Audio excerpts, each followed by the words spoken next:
अगर आप सब्सक्राइब है तो सब्सक्राइब बटन के बगल वाले बेल आइकन पर क्लिक कीजिए और आपको मेरे वीडियोस एग्जैक्ट उसी वक्त मिल जाएंगे जब मैं उसे अपलोड करता हूँ। हमारी दुनिया में दो तरह की चीजें हो सकती है। एक होती है एक्सप्लेनेबल, मतलब जिन्हें समझाया जा सके, और दूसरी होती है अनएक्सप्लेनेबल, मतलब जिन्हें नहीं समझाया जा सके। जिन चीजों को पूरी तरह से समझाया जा सकता है वो तो ठीक है, उनसे हमें कोई प्रॉब्लम नहीं है, पर हमारे दुनिया में कुछ ऐसी भी चीजें हैं जिन्हें कोई नहीं समझा सकता, साइंस यानी विज्ञान भी नहीं। जब भी हम किसी भी चीज को समझ नहीं पाते तो हम बहुत सारे थ्योरीज को निकालते हैं, पर कौन सी थ्योरी सही है वो किसी को नहीं पता होता।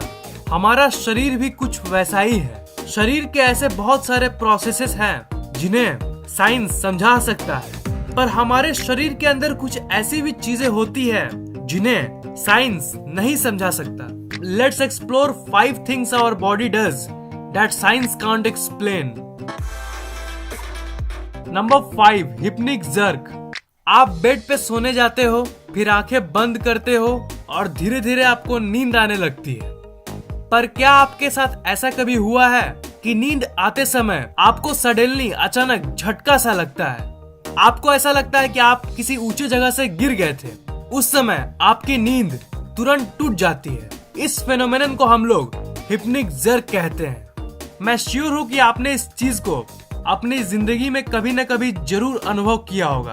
कोई भी नहीं जानता कि ये आखिर क्यों होता है, पर बहुत सारे थ्योरीज हैं। सबसे कॉमन थ्योरी ये कहती है कि ये एक नेचुरल इवेंट है जो तब होता है जब हम स्लीप ट्रांजिशन से गुजरते हैं, मतलब हम जगे हुए समय की अलर्टनेस से सोने के स्टेट में जाते हैं। इसी समय हमारा नर्व मिस फायर हो जाता है, यानी कुछ गलत एक्टिविटी होने लगती है और इसी के चलते हमें ये झटका महसूस होता है। पर ये बस एक थ्योरी है, असल एक्सप्लेनेशन क्या है ये कोई भी नहीं जानता। Number 4, placebo effect. Placebo effect एक इफेक्ट है जो दर्शाती है कि हमारा दिमाग कुछ भी कर सकता है। मान लीजिए कि एक हॉस्पिटल में 2 मरीज आए जिनको सर्दी हुई है और एक डॉक्टर उन दोनों को दवाई देता है। पहले आदमी को वो सर्दी की असली टैबलेट्स देता है और दूसरे को जस्ट शुगर पिल्स, पर दोनों को ये कहा गया कि इस दवाई से वो ठीक हो जाएंगे। पर जब कुछ दिन तक वो दोनों आदमी उन टैबलेट्स को खाते हैं, उससे बस वही आदमी ठीक नहीं होता है जिसने असली टैबलेट्स खाई, बल्कि वो भी ठीक हो जाता है जिसने ये सोचा था कि उसे असली पिल्स मिला। तो ये कैसे हुआ? ये एक्चुअली प्लेसबो इफेक्ट का कमाल है। जी हाँ, ये तो जस्ट एक एग्जाम्पल है, एक सिंपल एग्जाम्पल।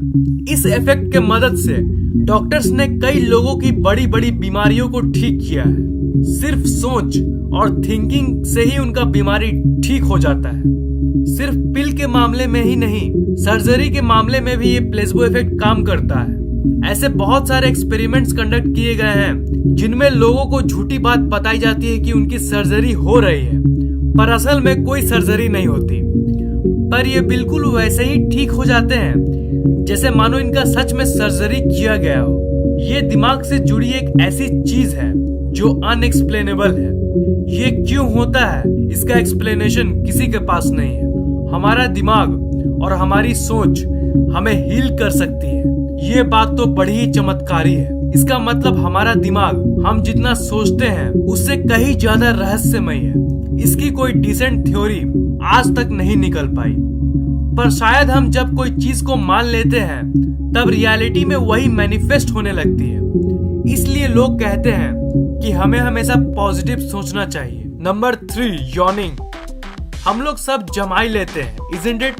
यहाँ तक जानवर भी जमाई लेते हैं, यहाँ तक सांप और मछलियाँ भी जमाई लेती है।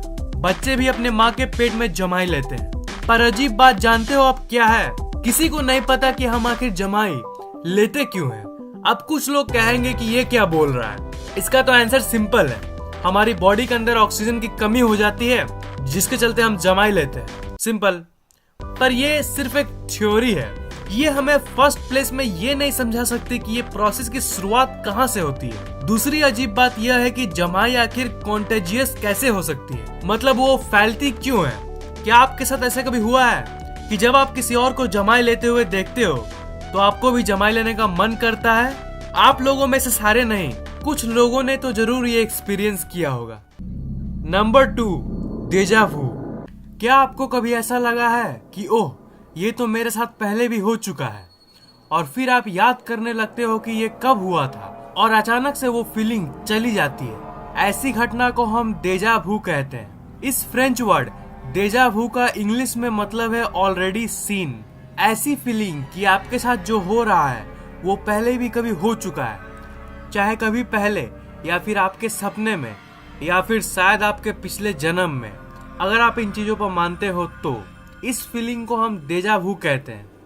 अजीब बात यह है कि साइंस अभी तक पता नहीं लगा पाई है कि डेजा वू एग्जैक्टली किसके चलते होता है, पर बहुत सारे थ्योरीज है जो डेजा वू को एक्सप्लेन करने का दावा करती है। Number 1, familiarity based recognition. जब भी हम कोई भी चीज को देखते हैं तो हमारा ब्रेन स्कैन करने लगता है कि वो चीज हमसे फेमिलियर यानी परिचित है कि नहीं। जैसे जब आप अपने स्मार्टफोन को देखते हो तब आपका ब्रेन स्कैन करता है कि इस चीज से आप परिचित है कि नहीं। जब ब्रेन ये वेरीफाई कर लेता है कि हाँ ये चीज तो फेमिलियर है, तब आपका ब्रेन का एक पार्ट हिपोकैम्पस उस मेमोरी को निकालता है जो उस चीज से जुड़ा हुआ है। जब आप अपने स्मार्टफोन को देखते हो तब आपका ब्रेन अनकॉन्शियसली उस दिन को भी याद करता है जब आपने इस स्मार्टफोन को पहली बार देखा था, और आपका ब्रेन इस स्मार्टफोन से जुड़ी हुई बाकी इंसिडेंट्स को भी याद करता है। और इस सब से ये फर्दर वेरीफाई हो जाता है कि ये ऑब्जेक्ट आपसे परिचित है। ब्रेन के इस प्रोसेस में जब कुछ लोचा हो जाता है तब आपका ब्रेन समझ नहीं पाता है कि आप उस चीज से परिचित हो कि नहीं। जैसे मान लीजिए कि आप एक नए हिल स्टेशन पे गए हो, वो हिल स्टेशन आपके लिए नया होता है, पर तब भी आपका ब्रेन उस लोचे के चलते बोलता है कि ये जगह आपसे परिचित है, और सडनली आपको लगने लगता है कि आप इस जगह पे पहले भी आए हो। आपका ब्रेन आउट ऑफ सिंक हो जाता है और तब आपको डेजा वू होता है। Number 2, the hologram theory. ये थ्योरी कहती है कि ब्रेन की मेमोरीज यानी यादें एक होलोग्राम की जैसी होती है। मतलब किसी भी याद की एक छोटे से पार्ट से वो पूरी मेमोरी को बना सकती है। मैं जानता हूँ कि आपको ये बात थोड़ी कंफ्यूजिंग लग रही होगी, पर अब मैं आपको इसे एक सिंपल लैंग्वेज में बताता हूँ। जब आपके साथ कोई घटना होती है तब आपका ब्रेन उस घटने को बहुत सारे हिस्से में रिकॉर्ड करती है। मान लीजिए आपके साथ एक घटना हुई जिसमें जब ये घटना घटी थी तब आपकी साइट थी यानी ए, गंध थी बी और आवाज थी सी। इन तीनों को मिला के एक मेमोरी फॉर्म होती है ABC। बहुत दिन बाद जब आपके साथ कोई और घटना होती है और आपको इन तीनों सेंसेशंस में से 2 सेंसेशंस होती है पर तीसरी नहीं, तब आप सोचते हो कि ये तो मेरे साथ पहले भी कभी हो चुका है। उस समय एक सेंसेशन मिसिंग भी होती है, पर बाकी 2 सेंसेशंस के होने के चलते आपको ऐसा लगता है कि इससे मिलती जुलती घटना मेरे साथ हो चुकी है। इसका मतलब आपका ब्रेन उस 2 एलिमेंट्स ए और बी से ABC को फॉर्म करने की कोशिश करती है, और शायद इसी के चलते आपको डेजा वू होता है। नंबर 3, रीइंकार्नेशन यानी पुनर्जन्म जन्म। ये थ्योरी उन लोगों के लिए है जो पिछले जन्म के थ्योरी पर विश्वास करते हैं। ये थ्योरी ये कहती है कि पिछले जन्म की यादें जब आपको इस जन्म में दिखती है तब आपको डेजा वू होता है। इस दुनिया में ऐसे हजारों इंसिडेंट्स हो चुके हैं जिसमें लोगों को पिछले जन्म की पूरी यादें इस जन्म में दिखती है। स्पेशली इंडिया में तो ऐसे बहुत सारे केसेस सुने जाते हैं, पर इस थ्योरी की कोई साइंटिफिक प्रूफ नहीं है। बहुत सारे थ्योरीज है डेजा वू की, पर मैंने आपको टॉप 3 थ्योरीज के बारे में ही बताया। जो भी हो, कोई भी थ्योरी हमें एग्जैक्ट कॉज नहीं समझा सकती है कि हमें डेजा वू आखिर कैसे और क्यों होता है। ये साइंस की दुनिया की एक अनएक्सप्लेन्ड मिस्ट्री बन के रह गई है। Number 1, sleep. अगर हम लोग कम सोते हैं तो हमारी दिमाग की फंक्शनिंग पावर बहुत कम हो जाती है। अगर हम लोग लॉन्ग पीरियड्स तक नहीं सोए तो हमें ज्यादा गुस्सा आने लगता है और हम बहुत जल्दी फ्रस्ट्रेटेड हो जाते हैं। इसका मतलब हम नहीं सोने की नेगेटिव इफेक्ट्स को जानते हैं, पर in the first place actually हम यही नहीं जानते कि आखिर हम सोते क्यों हैं, मतलब आखिर क्यों।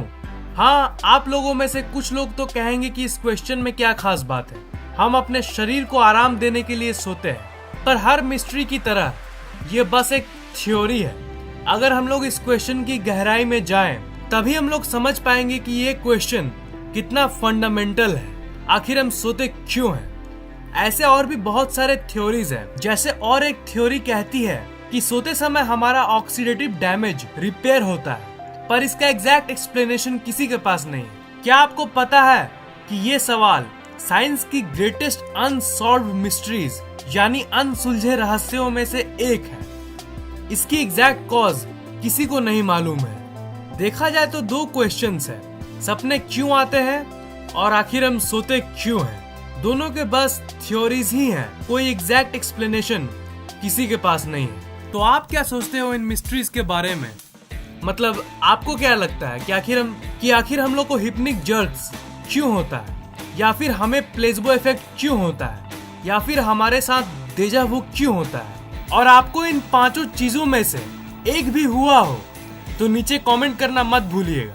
इस वीडियो को लाइक, कमेंट और शेयर करना मत भूलिएगा। और मैं हर 2 दिन में ऐसे ही इंटरेस्टिंग वीडियोस अपलोड करता रहता हूँ, इसीलिए इस चैनल को सब्सक्राइब करना मत भूलिएगा। आप हमारे फेसबुक पेज को लाइक, ट्विटर और गूगल प्लस को फॉलो कर लीजिए ताकि हम लोग आपस में हमेशा कनेक्टेड रहें। लिंक्स मैंने डिस्क्रिप्शन में दे दिया है।